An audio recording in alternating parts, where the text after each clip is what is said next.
Fiquei contente. Muito bom, padre. Outra coisa interessante que o senhor, há uns meses atrás, eu acho que lá para muito antes do fim do ano, antes dessa pandemia aí, muito tempo antes, o senhor adquiriu alguns livros meus, né, através de Bezia, né? E aí eu sei que o senhor é um grande leitor. Ela também me deu uns livros do senhor, 2 livros, aos quais eu li, né, para poder entender um pouco a sua personalidade, a sua pessoa. Então, além de escritor, o senhor também é um grande leitor, né? O senhor gosta muito de ler. Que mensagem o senhor deixaria para aqueles que estão nos assistindo a importância da leitura para a transformação das vidas nas pessoas? O que a leitura te trouxe como pessoa, como sujeito hoje? O que é que a leitura lhe transformou na sua vida? As leituras para mim, vamos ver, abriu para mim o mundo da literatura, o mundo em que a gente poderia encontrar em contato, não só com a minha geração, mas vamos ver como as gerações, como chamamos, passadas. Eu me interessava muito desde criança. Eu gostava muito de ler sobre aquelas aventuras dos holandeses, por exemplo, que iam em busca de outros países, né? Descobrindo outros países. Todas essas coisas me interessavam muito, né? Então, vamos ver, a literatura desde criança. Quando eu estava no 3º ano do curso primário, tínhamos naquela escola uma livraria que tinha 300 livros, já tinha lido tudo. Então, depois na igreja, todo domingo, lá tinha uma biblioteca maior, eu levava livros de lá, né? Nos meus estudos no seminário, tinha 2 professores bem adiantados, né, naquela época, e era no começo, né, quando eu estava no fim dos meus estudos, estava no começo do Vaticano II, né, como chama-se, João 23, né, o Papa João 23, que é o meu Papa da Diocese, né, meu Papa da vida, que viu que a igreja tinha que se mudar, né? Certo. Infelizmente não conseguiu tudo o que ele queria, porque morreu durante o concílio, então muita coisa não saiu, né, que ele gostaria, mas foi o meu Papa do século. Então aquela crise na igreja, né, que começou. Então eu estudava, além do curso teológico e psicológico, tudo que a gente tinha que estudar, eu sempre tinha outros livros que eu procurava para também a teologia nova, né? E a psicologia, especialmente, essas coisas sobre o ser humano. Achei só a teologia, a filosofia, muito unilateral, né? Por isso comecei também a me interessar muito na psicologia, psicoterapia, essas coisas. E li muito sobre isso, né? E por isso tenho uma certa ideia a respeito disso, me ajuda muito na pastoral também, especialmente a respeito da confissão, né? Porque a confissão, vamos ver, colocava muita gente no desespero, o pecador, e não, como chama-se, eu digo sempre, João Batista pregava o perdão, né? Não o pecado, né? Deus já está com o machado na mão, né? Mas Jesus veio e que pregou o perdão do pecado. E quando ele foi batizado, não apareceu o machado para cortar árvores vidas, mas apareceu uma pomba, não é? Que a gente sentou no ombro dele. O sinal da paz, né? A pomba é o bichinho da paz. Jesus trouxe a paz, né? A paz esteja convosco, né? Era a saudação dele. Quer dizer, todas essas coisas me ajudaram também na minha pregação e orientação pastoral. Muitas vezes entrando um pouquinho em choque com outros padres, mas nunca foi fanático, né? Sempre respeitando como chamamos, a formação e a ideia de cada um. Mas sem me deixar também, nem pelos bispos, vamos dizer, autoridade, não. Religião não é autoridade, a religião não é uma obrigação, é uma graça, né? É uma graça. E a autoridade da igreja também não é mandar, né?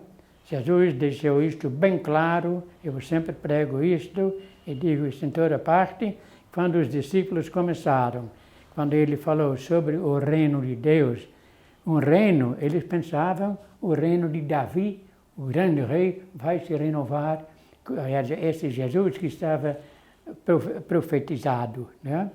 Então, os discípulos dele já começaram a brigar. Quem de nós será o primeiro, né?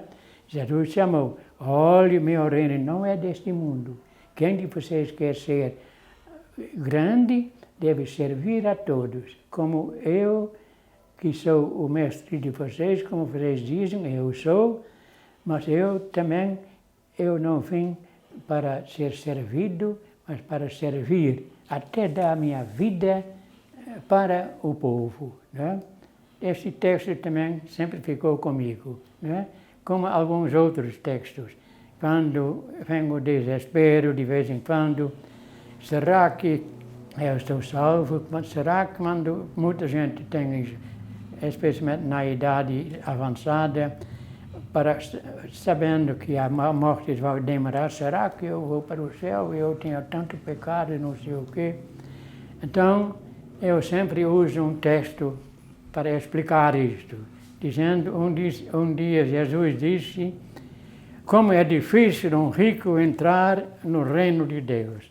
É mais fácil um camelo passar pela agulha do que um rico entrar no reino de Deus.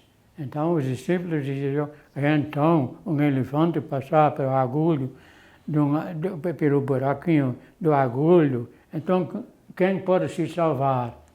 Então Jesus diz, isto é impossível para vocês, mas para Deus nada é possível, né? Quer dizer,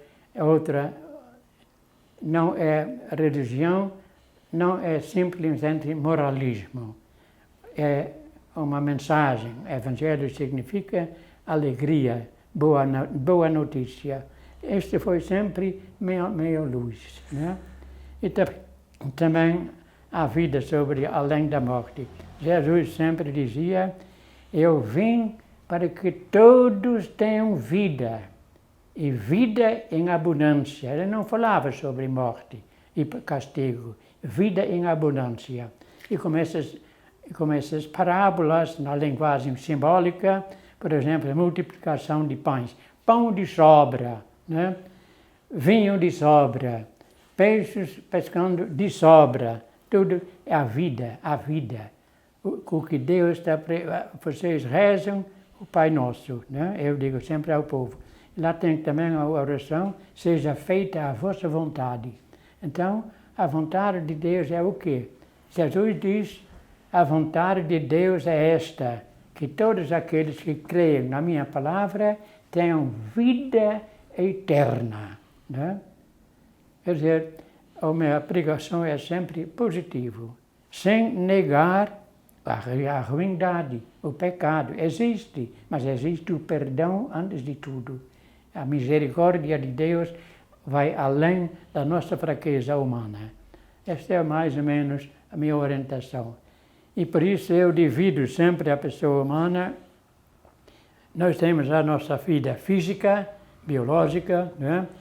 Nós temos também a nossa vida emocional, nós temos também a nossa vida espiritual. Os principais, não tem muitas outras fases da vida social e tudo isso, sexual, mas esses primeiros. Então, eu dou sempre muito valor à vida espiritual, que é muito esquecida na igreja. A igreja ensina doutrinas e manda mandamentos, mas a igreja fica também na exterioridade e deixa a vida interior da pessoa no tempo de seca, né? Sem chuva. Então, vamos ver, o senhor falou sobre a morte, não é? Então, a morte para mim, a nossa vida, ele começou, vamos dizer, a vida começou como a vida vegetal, não é? E depois a vida animal, depois a vida humana consciente, e até aquele homem que é sempre chamado de um ateísta, o homem da evolução, como chama-se ele? O cientista. Como? O cientista, o ateu. O cientista, como chama-se o homem? Quando eu quero dizer o nome, nomes escapam da minha memória. Darwinista. Não. Era Evolucionista. Não, era o próprio nome dele. Charles Darwin. Que? Charles Darwin. Darwin. Charles Darwin, né? Uhum. Que ele diz, ele não é ateu, eu digo sempre, porque ele diz assim, olhe, se a vida veio de tão longe, evoluindo, então não é uma coisa ruim para crer que esta vida nossa, consciente, tem ainda outras fases na frente, né?